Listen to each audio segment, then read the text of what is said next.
Mabilis kong pinalitan ng damit ko. It's already 12 a.m. At tutuparin ko ng plano kong pumasok sa kwarto ng Judas at patayin siya. Mas okay nang uunahan ko na siya kaysa ako na ang mamatay niya. Dahan-dahan ko inangat ang black leggings at sinuot ang itim na mask. Sinuot ko na rin ang itim na sombrero at dahan-dahan nang umalis sa kwarto ko. Mas mabuting hindi niya makita ang mukha ko para hindi niya na ako multuhin. Dahan-dahan ko binuksan ang pintuan ng kwarto ko at tumingin sa labas kung may mga bantay ba. At swerte nga ako ngayon dahil wala. Kanina pa nakauwi si Judas at nagpapahinga ito sa kwarto niya. Iniintay ko talaga mag 12 a.m. para dito ko na siya aatakihin. Siguradong mahimbing ang tulog ng Judas na yun. Na makalapit sa pintuan ni Logan, dahan-dahan ko itong binuksan. Mabuti na lang hindi nakalak. Ang swerte mo talaga, Leona. Sigaw ko sa isip ko at napangiti ako at na makitang sobrang dilim ng paligid. Buti na lang sanay ako sa dilim. Dahan-dahan ako naglakad pupunta sa kama niya. Pasikreto kasi akong pumasok dito kanina para pag-aralan ng kwarto niya. Namarating ang kama niya, tinignan ko pa ang mukha niya. Himbing na himbing sa pagkakatulog ang Judas. Dahan-dahan kong kinuhang nakuha kong armas kanina, saka pinatay ang isa sa mga bodyguard niya. Hanggang ngayon wala pa rin silang alam na ako ang pumatay at hindi pa nila kilala ang bangkay ng lalaking yon. Agad kong itinutok ang armas sa lalaking himbing ang pagkakatulog. Akma ko na sanang ipuputok nang biglang tumilapon ang armas. Nanlaki ang mata ko na makitang nakatayo nito sa kama at masama ang pagkakatingin sa akin. The shit? Mahina akong sabi nang sagurin ako nito ng sipa kaya umiling agad ako. Nang makita kong kinuha niyang isang knife na nasa side table ng kama niya, wala akong magawa kundi ang tumakbo palabas. Buti na lang katabi lang ng kwarto niyang kwarto ko kaya mabilis ako nakapasok kaya taginubad ang sombrero ko.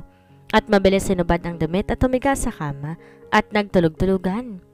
Naramdaman ko nagkakaroon ng lahat sa labas kang payapa akong pinikit ang mga mata na walang nangyari. Hanapin niyo! Umalingaw ang sigaw ni Logan sa buong bahay. What? Ang tanga-tanga ninyo nakatakas. Sigaw paya't may narinig ako isang putok ng armas kong kaya napangiti ako nang wala sa oras. Ang bobo naman nila. Di man lang nila nalaman ang galaw ko. Mga bobo, naturing ang mga alagad na mafia tapos mahihina. Buti na lang mabilis akong kumilos dahil kung hindi, mapapatay na talaga kami ni Logan. Hindi ko na muna siya guguluhin ngayon. Siguro, ipagpapaliban ko na muna ang pagpatay sa kanya. Gusto ko pahirapan muna siya. Bakit hindi lang kaya lapitan mo may mga gustong pumatay sa asawa ni Isabel para exciting? Kinabukasan, gumising talaga ako na maaga para maabutan si Logan na hindi pa alis ng bahay. Kaya bilang isang mabait at maalalahaning wife, pinagluto ko si Logan at pinagtimpla pa ng kape. Gusto ko nga sana na ganun-lason, kaso hindi na muna. Papahirapan ko munang Logan na ito. At ngayon nandito ako sa harap niya, nakatayo, at may mga ngiti sa labi. Han, good morning. Eat your breakfast na, pinagluto kita.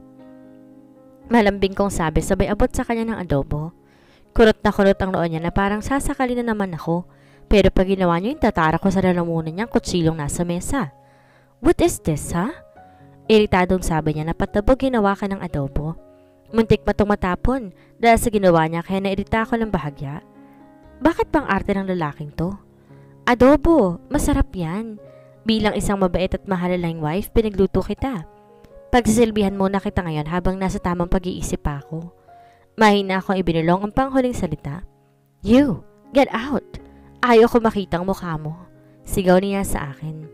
Hindi pa rin ako nagpatinag at tinabot sa kanyang hawak kong kape. Here's your coffee, mahal. Malambing kong sabi ulit. Bakit parang nakakasuka mga ginawa ko sa kanya? Shit! Malakas siya na pabuntuhin nga at tumayo.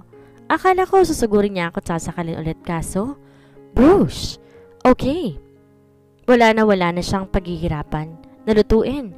Dalatapon na yung lahat. Biglang uminit ang ulo ko. Hindi mapigil ang pagtingin sa kanya na masama. Siya na may nakatingin sa akin habang nakangiti. What? I don't like that food. Malamig niyang sabi. Inaasar ba niya ako? Binalikan ko ng tingin ng pagkain nasa sahig na at grabe. Ang sarap pa naman ng luto ko noon. E di sana sinabi mong hindi mo gustong pagkain na yan? Sigaw ko sa kanya na kinagulat ko at kinagulat din niya. Porket, pak shit malutong. Ang lakas ng pagkakasampal niya sa akin dahil parang matumba ako at napaupo sa sahig. Are you shouting at me? Sigaw niya sa mukha ko at tinura pa ako. Kung gusto mo, ikaw na lang kumain yan. Sigaw niya sabay turo sa pagkain nasa sahig. Nang talikuran niya na ako ng dilim ang paningin ko at biglang naggawa ka ng kutsilong nasa tabi ko at mabilis inihagis sa kanya.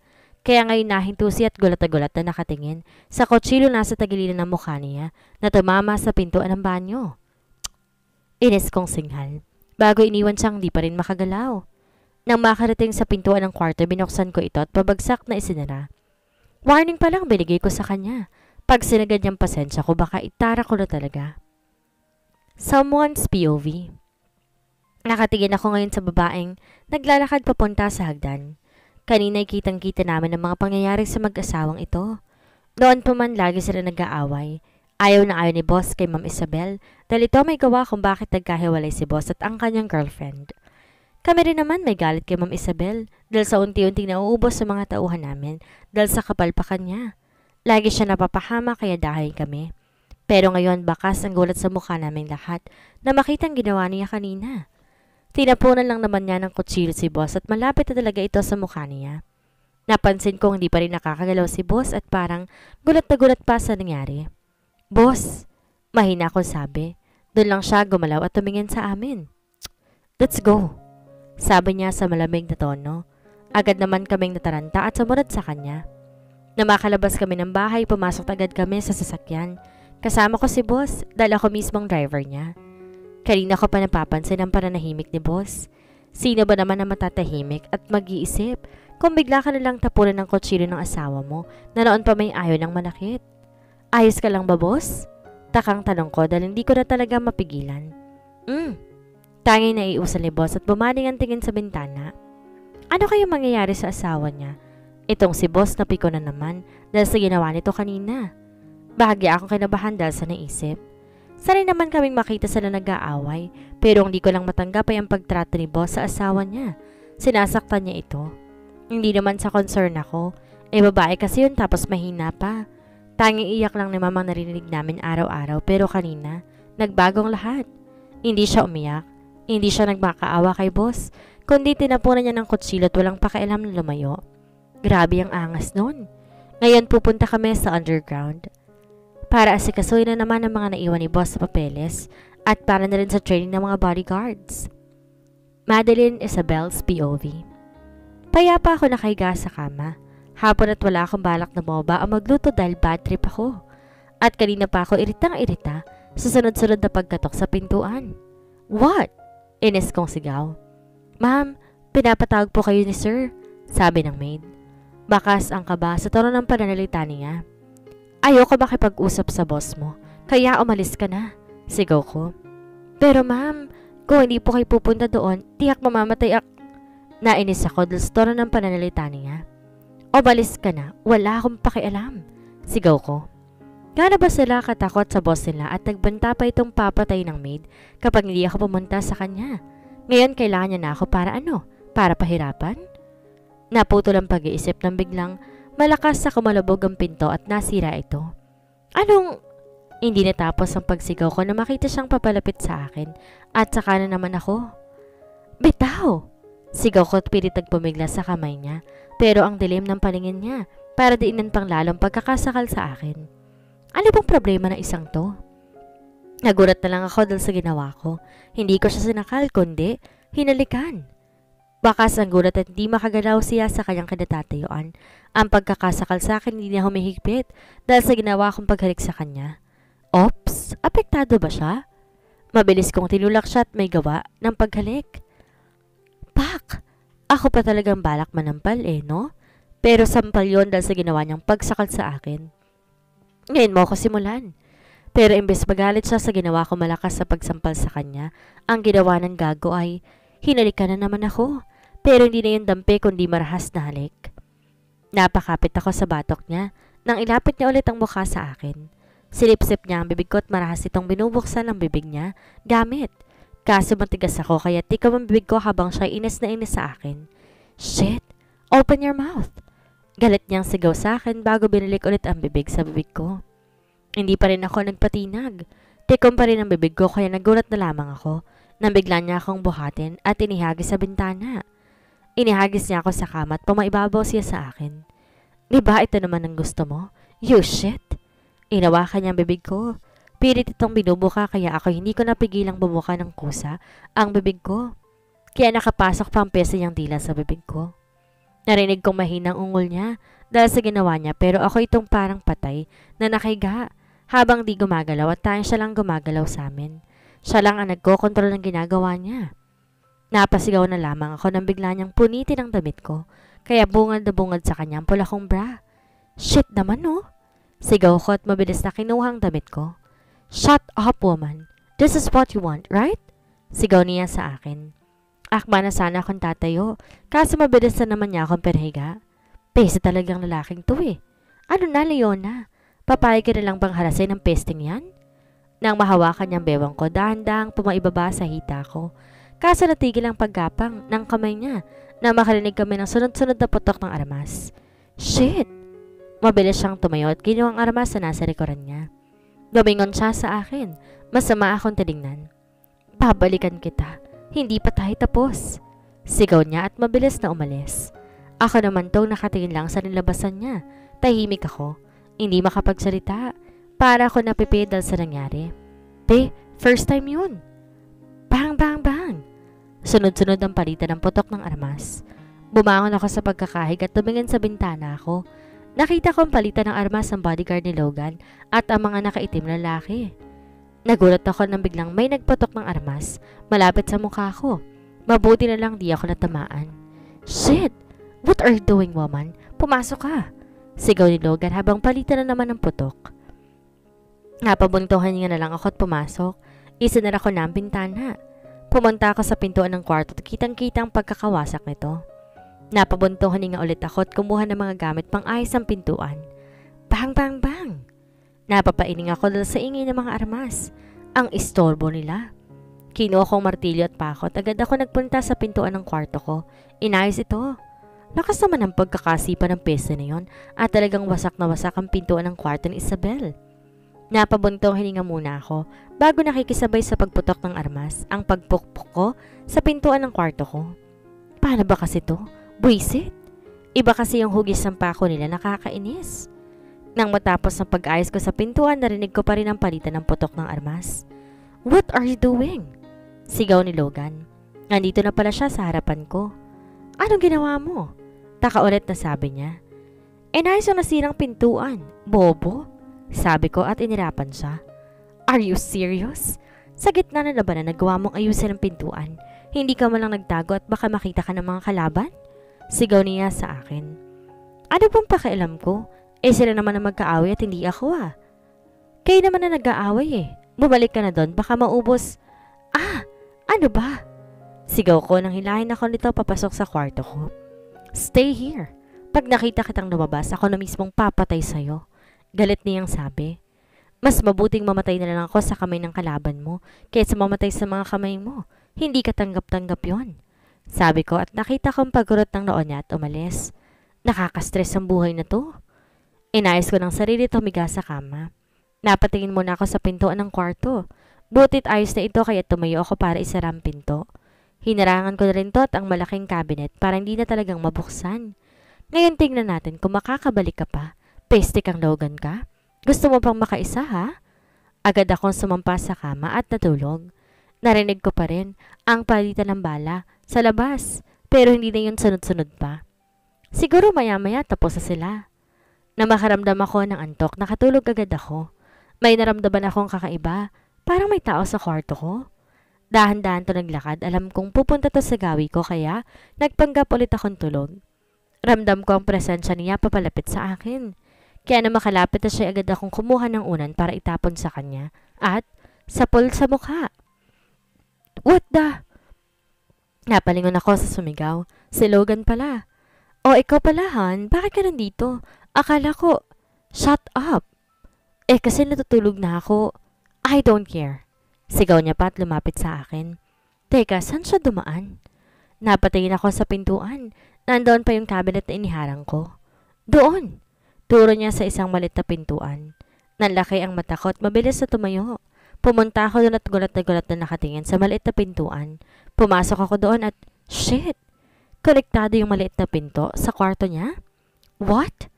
Inis niyang sabi sa akin nang tignan ko siya na masama. Siguro, Pinagsamantalahan mo ko habang natutulog no? Inis kong sabi. Why would I do that? Taka niyang sabi at lumapit sa akin. Come here. Hindi pa tayo tapos kanina. Sinamaan ko ulit siya ng tingin at, ouch! My ego! Sigaw niya na sipain ko ang aring niya. Ayan, para mabaog ka na. Sobrang sama ng tingin niya sa akin kaya nung akma niyang sasampalin, inunahan ko na naman siya. Sinipa ko ang tagiliran niya at tumilapon siya sa kama at tulog. Gano'n na ba kalakas yung sipa ko para makatulog siya? Napapailing akong iniwan siya sa kama ko. Pumasok ako sa malit na pintuan ko saan konektado sa kwarto niya. Napahinto ako kung gaano kalaki pala ang kwarto niya. Nagulat na lang din ako na makita isang picture frame na tatumba agad ko itong tinayo at gulat na gulat sa nakita. Sino bang hindi magugulat kung ang picture ng kasal ni Logan at Isabel ay nandito? Akala ko ba hindi niya gusto si Isabel? Dapat tinapon na niya ang mga litrato. Napapailing akong binalik ito sa pwesto niya at tumiga sa kama. Ang lambot ng kama niya at ang bango pa. Nanonood sa ilong ko ang bango ng kama, talagang masasabi mo, lalaki nga ang humika dito. Ipinikit ko ang mata at tulog na lamang. Grabing buhay to. Maaga akong gumising para maligo. Inayos kong damit ko na kinuha ko sa kwarto kanina. Nandoon pa rin si Logan at tulog na tulog. Ewan ko nga kung tulog ba yun o patay na. Napapailing akong pumasok sa banyo ni Logan. Ang laki ng banyo niya kaya free ako magpakalunod sa bathtub. Pumesto ako at hinubad ang lahat ng damit ko. Nag-shower muna ako bago lumusong sa bathtub at tumiga doon. Napakasarap at tamang-tama lamang ang init at lamig ng tubig.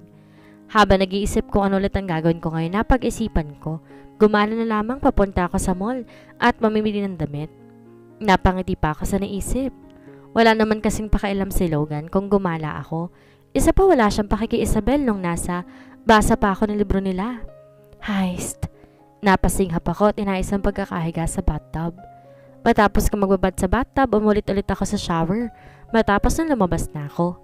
Pero nagulat ako na makita kong wala na mga damit ko at sa kama. Napalingon ako sa ilalim. Tinignan doon kaso wala din. Nang pag-angat ko ng tingin, nakita ko si Logan. Nakatalikod sa bintana para may kausap sa telepono niya. Okay, I love you. Huling narinig kong sabi niya bago binaba ang telepono. Bakit parang nasasaktan ako sa narinig? Hindi. Baka ganito lang talaga si Isabel kapag nakikita niyang in love pa rin si Logan sa ex nito.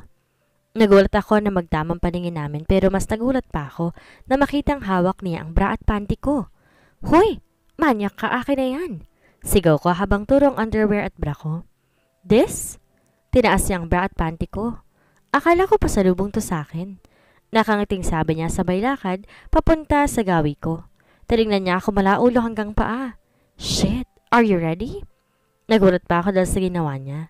Inawakan niya yung towel at hinubad. Pero nagulat na lang ako dahil akala ko may iba siyang gagawin. Ako na. Masamang tingin ang iginawad ko sa kanya. Ako na. Pagagaya niya pa sa akin. Open your legs, babe. Nahiya ako dahil bungad na bungad na sa kanya ang walang saplot kong katawan. Shit! Mahini niya pang sigaw at nakatingin pala siya sa hiyas ko kaya tinakpan ko ito. Bastos! Sabi ko. Open your legs. Sabi niya kaya binuka ko na lamang. Inaplos na ito tinoon ng tingin sa panty. Iangat mo yung paa mo para... Pack shit. Mabilis kong inangat ang paa ko at sinot na niya yung panty ko. Tumayo siya sa dibdib naman siya ngayon nakatingin. Grabe, para namang ulo lang isang to kung makatingin na. Your hands, babe. Agad kong nilapit ang kamay ko sa kanya. Ipinasok niya ang bra ko at sinuot ito. I love this. Nakangiting sabi niya pa. Para natuloy akong lumpo na siya na mismo nagbihis sa akin. Aaraw-arawin kong trabahong ito. Kaya't sa ayaw at sa gusto mo ako nang gagawa nito araw-araw. Maliwanag?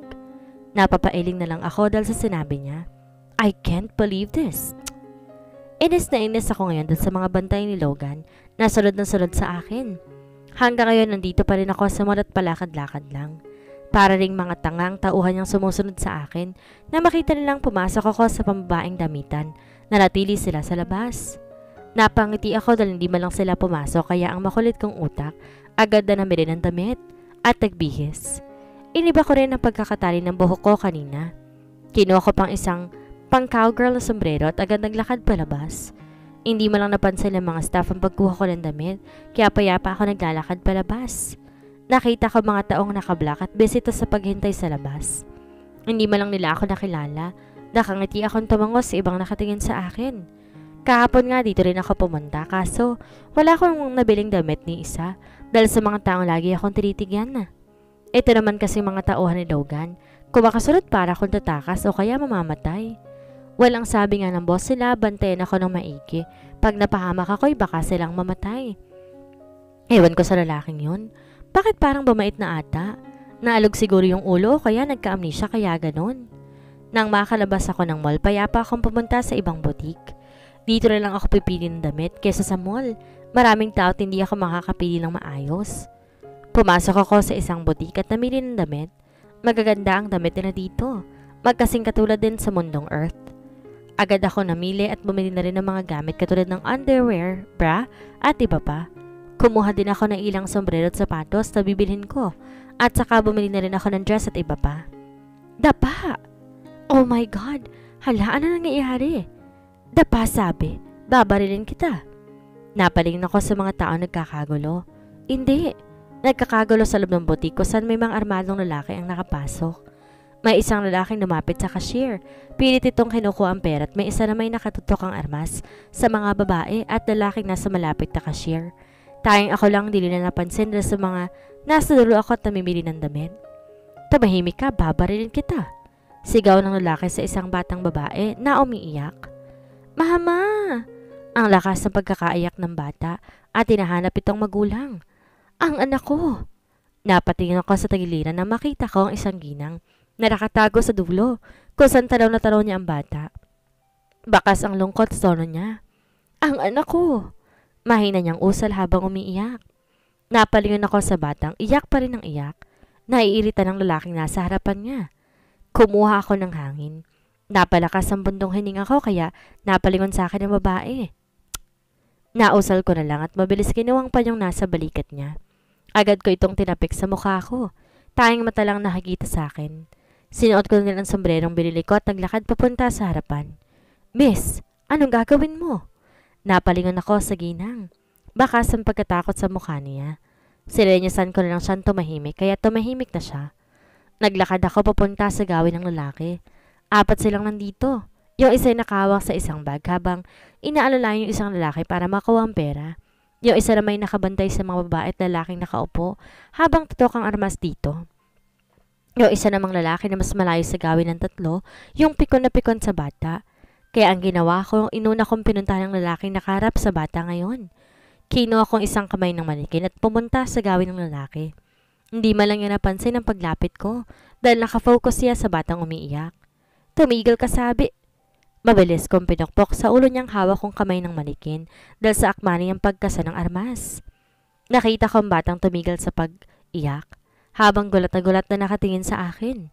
Inismiran ko lang ang bata at walang hiyang kinuha ang armas na nasa sahig.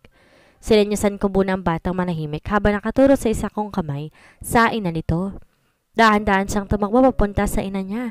Kaya tagtago ulit ako at nakita ko isang lalaki papalapit sa gawin ng kasama niyang nakatulog na.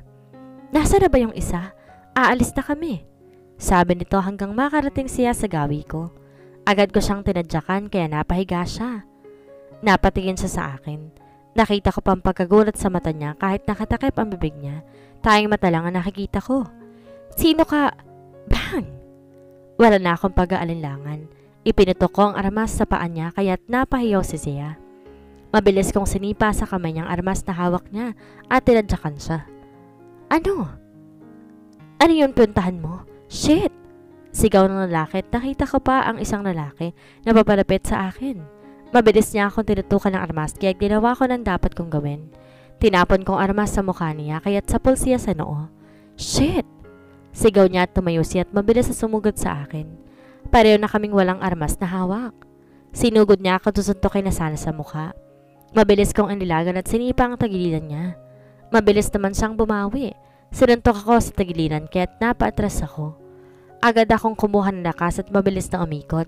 Sinipa siya sa mukha. Nakita ko ang galit niyang mukha na masipa ko siya. Pero hindi pa yun dahil sa nakita ko na rin ang isang lalaking may bitbit ng bag. Nakatutok sa akin ang armas niya. Nakita ko naman ang isang lalaking mabilis yung sinipa sa kamay niya, kaya tatapon sa malayo. Inis niyang tinadyakan ng lalaki at sumugod sa akin na makita niyang hindi makatayo ang kasama niya. Ngayon silang dalawa na nakikipaglaban sa akin. Palitan kami ng suntok. Isa laban sa dalawa. Panalo pa rin ako dahil nakakailig ako sa mga suntok at sipa nila. Mabilis kong kinuha ang isang damit, itinapon sa isang lalaki sa mukha niya. Tumalon ako at sumipa. Sa panga kaya't napatras sa tumpa siya. Sumugod naman ang isa sa akin na may hawak na palang bakal na kinuha nito sa isang damitan. Mabilis niyang ipinalo ito sa braso ko kaya napaatrasan naman ako. Masama ang tingin nilang dalawa sa akin. Nakita kong papalapit na naman ang isang lalaki na may hawak na ng bag. Ngayon tatlo na sila laban sa akin na nag-iisa lamang ako. Ngayon wala ka ng kawala, sabi nung isa. Sugurin siya. Sigaw niya sa dalawa na sa tingin ko ay siya ang leader nila. Palitan ng suntok, sipa at kung ano na bang pwedeng ipanglaban sa dalawang ito. Kaya na makabawi ako'y mabilis akong tumakbo papunta sa gawin ng isa at mabilis sinipa ito sa mukha. Bigla tuloy ako napahinto na makita kong umikot ang mukha nito sa leeg. Na makita kong patay ng isa dahil sa ginawa ko. Galit na galit sa mugod sa akin ng isa. Sipa, tadyak at suntok ang ginawa niya sa akin. Naiilagan kong iba pero may iba rin na natatamaan ako. Kaya bumawi na ako. Ako naman ngayon, sipa, tadyak at suntok ang ginawa sa kanya. Tanging kamay niya lang ginawang pagprotekta sa mukha niya. Sinipa akong tagilidan niya kaya't napaupo siya. Mabilis kong kinuha ang kamay niya, tinayo siya at binalibag kaya wala na siyang malay ngayon. Mamatay ka na. Napalingon ako sa likuran. Nakita ko isang lalaking leader nila. Tinutukan na ako ng armas ngayon. Mamatay ka na. Sigaw niya kasabay ng malakas na alingawngaw ng putok ng armas. Bang! At tumigil ang mundo nung ako'y ituro mo. At hindi ka lumayo nung ako'y sumusuko. At nagbago ang mundo nung ako'y pinaglaban mo. Wait, bakit parang narinig ko yung boses sa Sofia? Nahinto ang mundo ko na makita kong nakabalita ng bangkay ng isang lalaki sa harapan ko. Akala ko patay na ako, pero nagpapasalamat ako dahil buhay pa ako. Mabilis kong hinanap ang may gawa noon at nakita ko isang lalaki na nakatayo habang hawak ang armas. Baka sa mukha nito ang takot at kaba. Mabilis niyang nahagis ang armas at pumunta sa akin. Miss, are you okay? Baka sa tono ng pananalita niya ang kabado. Napangiti ako pero hindi niya nakikita ang pangiti ko. Yes, thanks for saving me. Nakangiting sabi ko. Yes, of course. Salamat din dahil hindi ko na siya pinatapos. Agad akong umalis sa butik na yon. Dala-dala ang mga damit na pinamili ko. Miss, wait. Miss! Hindi ko na rin pinansin ang lalaki na kasunod sa akin. Hindi ko pa rin tinatanggal ang takip sa mukha ko, pati na ang sombrero. Miss, anong pangalan mo? Sabi niya habang tumatakbo papunta sa akin. Tumigil ako at tumingon sa kanya. Baka sa naman ang takot sa mukha niya na makitang huminto ako. What can I call you? Call me Shadow Assassin. Pagsabi ko sabay sumakay sa isang bus na paparating sa gawin namin. Buti na lang bukas ang pintuan nito kaya madali ako nakasakay. Okay, miss. Shadow Assassin? Dinig kong sigaw niya. Shadow Assassin? Sama naman ako ang endearment niyan, Leona.